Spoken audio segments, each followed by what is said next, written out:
कमलायतलोचन लोकपते विजयी भव वेङ्कटशैलपते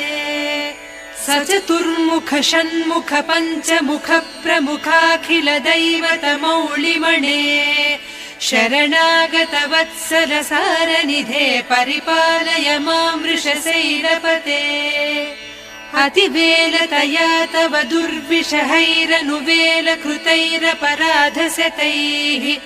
भरितं त्वरितं वृषशैलपते परया कृपया परिपाहि हरे अधिवेङ्कटशैलमुदारमतेर्जनताभिमताधिकदानरतात् परदेवतया गदितान्निगमैः कमलादयितान्न परङ्कलये कलवेणुरवावस गोपवधूसतकोटिवृतात् स्मर कोटिसमात् प्रतिवल्ल